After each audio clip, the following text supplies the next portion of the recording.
আসসালামু আলাইকুম সুপ্রিয় পঞ্চম শ্রেণীর শিক্ষার্থীবৃন্দ, হাজির হয়ে গেলাম তোমাদের বাংলাদেশ ও বিশ্ব পরিচয়ের একটি নমুনা প্রশ্ন নিয়ে। তো দেখা যাক কি কি আছে তোমাদের প্রশ্নটিতে।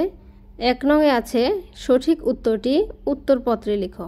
বাংলাদেশ একটি কি ধরনের দেশ? উত্তর হবে কৃষি প্রধান দেশ। 2, একটি দেশের অর্থনৈতিক উন্নয়নের অন্যতম শর্ত কোনটি? দক্ষ জনশক্তি। 3, বেঁচে থাকার জন্য আমাদের কিসের উৎপাদন বাড়াতে হবে? খাদ্যের উৎপাদন। কোন স্থানের স্বল্প সময়ের গড় তাপমাত্রা ও গড় বৃষ্টিপাতকে কি বলা হয়? আবহাওয়া। 5, তুমি যদি গাছ না লাগিয়ে শুধু গাছ কেটে ফেলো তাহলে কোনটি ঘটবে? খরা। 6, ভূমিকম্পের সময় বিছানায় থাকলে তুমি কি করবে? উত্তর, বালিশের নিচে মাথা দিবে। 7, মানবাধিকার কোনটি? সঠিক উত্তর হবে ক, মানুষ হিসাবে অধিকার। 8, অটিজম কি ধরনের সমস্যা?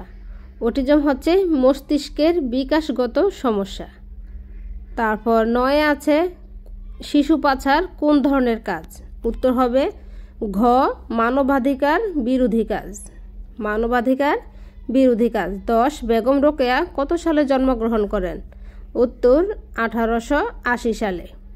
2 নং প্রশ্ন উত্তরে আছে শূন্যস্থান পূরণ করে বাক্যটি খাতায় লেখো। 5টি থাকবে, 5টির উত্তর দিতে হবে, 5টির জন্য 10 নাম্বার। ক, জাতিসংঘের তথ্য মতে বাংলাদেশের দেশ মানুষ গৃহহীন। খ, বিভিন্ন কারণে বিশ্বের দেশ বদলে যাচ্ছে। বিভিন্ন কারণে বিশ্বের জলবায়ু বদলে যাচ্ছে। 3, গয়ে আছে দেশ নদী ভাঙ্গনের একটি অন্যতম প্রাকৃতিক কারণ। বন্যা নদী ভাঙ্গনের একটি অন্যতম প্রাকৃতিক কারণ। ঘ, অটিজম কোনো মানসিক রোগ নয়, মস্তিষ্কের একটি বিকাশজনিত সমস্যা।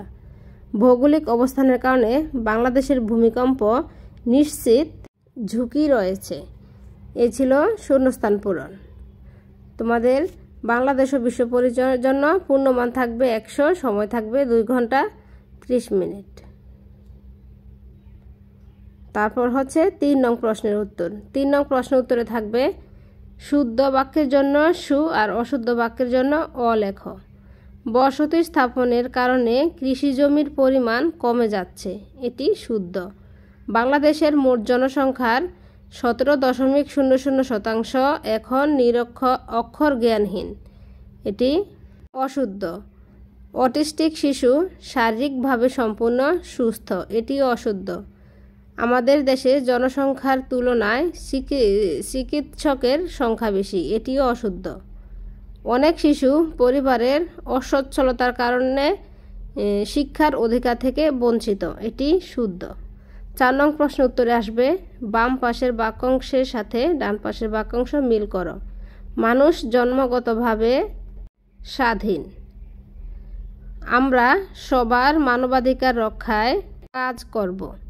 বাংলাদেশে শিশু শ্রম নিষিদ্ধ। মেয়েরা ছেলেদের মতো শিক্ষার সমান সুযোগ পায় না।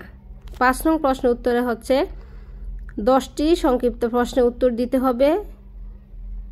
12টি দেওয়া থাকবে, যে 10টি ভালো পারবে সেই 10টিরই উত্তর দিতে হবে। 10টির জন্য 30 নাম্বার। কয়ে আছে পরিবেশের উপর অধিক জনসংখ্যার 3টি প্রভাব লিখো। ভূমিকম্পের সময় করণীয় সম্পর্কে 3টি বাক্য লিখো। খরার 3টি ফলাফল লিখো। বাংলাদেশের জলবায়ু পরিবর্তনের 3টি কারণ লিখো। বড় ধরনের ভূমিকম্প হলে এর দ্বিতীয় ঝুঁকি হিসেবে কি হওয়ার আশঙ্কা রয়েছে? খরার 2টি মানবসৃষ্ট কারণ লেখো। শিশু অধিকার লঙ্ঘনের 3টি উদাহরণ দাও।